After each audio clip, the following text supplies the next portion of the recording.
Journeys of Return and Redemption, Nehemiah 13. Sifting the ash of compromise.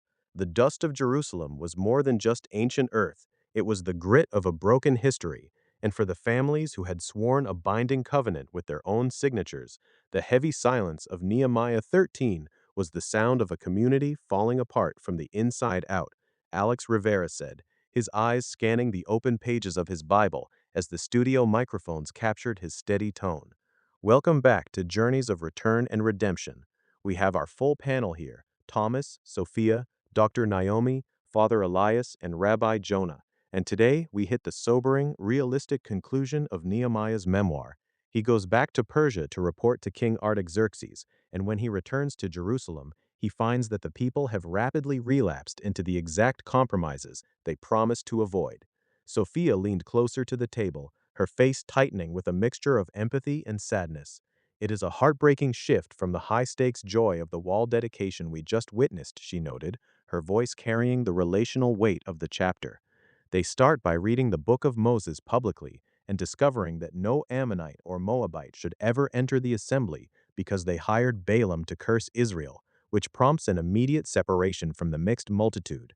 But then, Nehemiah pulls back the curtain on the leadership, and the betrayal becomes incredibly personal.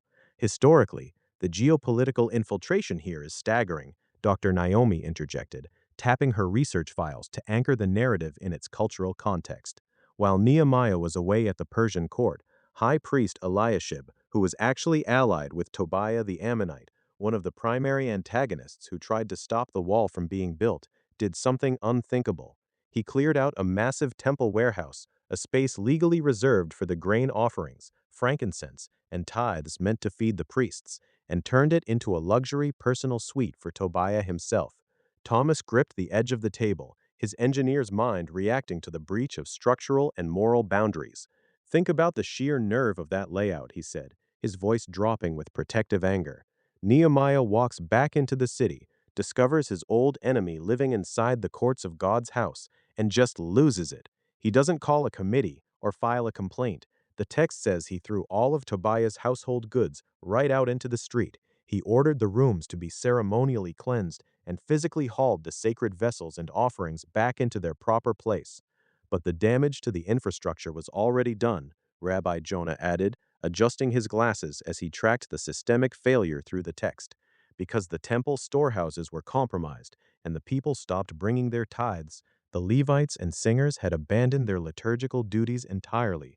They had to flee to their own rural fields just to grow enough food to survive, leaving the house of God completely forsaken.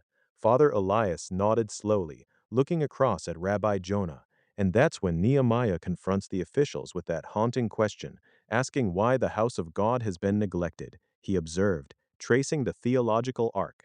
He gathers the Levites back to their stations, reinstates the tithes of grain, wine, and oil, and appoints trustworthy treasurers to guarantee fair distribution. It's a striking historical shadow of Jesus physically driving the money changers out of the temple courts centuries later, protecting the sanctity of his Father's house. The compromise didn't stop at the temple gates, though, Sophia said, pointing down at her page to transition the narrative. Nehemiah looks out into the countryside and sees Judeans treading wine presses, loading donkeys, and conducting massive business on the Sabbath. Even traders from Tyre were coming right into Jerusalem to sell fish and merchandise on the holy day, treating the covenant like a common marketplace.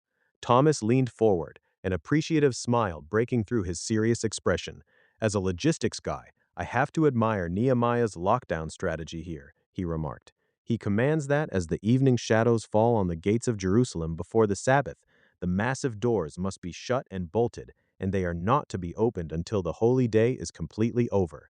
He even stations his own personal servants at the gates to ensure no commercial loads can be smuggled in, and when the persistent merchants camp outside the walls trying to wait him out, he warns them he'll use force if they don't clear out.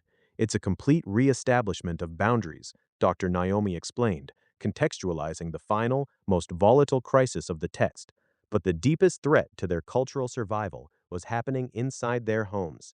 Nehemiah discovers Judean men who have married women from Ashdod, Ammon, and Moab, and the text notes a chilling detail. Half of their children spoke the language of Ashdod, but could no longer speak the native tongue of Judah.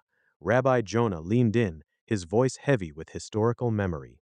In our tradition, language is the carrier of the covenant, the vehicle of the Torah, he emphasized. If the children cannot speak the language, they cannot understand the law of their God. Nehemiah's reaction is incredibly fierce. He contends with them, curses them, pulls out their hair, and forces them to swear an oath to stop intermarrying, invoking the tragic historical precedent of King Solomon, whose foreign wives led even his great wisdom into systemic idolatry. He even banishes a grandson of the high priest Eliashib because the young man had married the daughter of Sanballat the Horonite, Father Elias noted, bringing the timeline to its closing point. Nehemiah purifies the priesthood and finishes his memoir, not with a grand victory speech, but with a raw, recurring prayer whispered directly to heaven. Remember me, O my God, for good. Alex Rivera looked around the table, bringing the thread together to close the session. It's a deeply human conclusion that shows us physical walls are never enough if the heart remains unguarded, he said, his voice carrying a steady note of reflection. True leadership and true return do not end at the dedication ceremony. They require an everyday vigilance to keep the faith line intact long after the crowds have gone home. Thank you for walking this extraordinary journey through the ruins and restoration of Jerusalem with us. And until next time, keep walking the journey of return and redemption.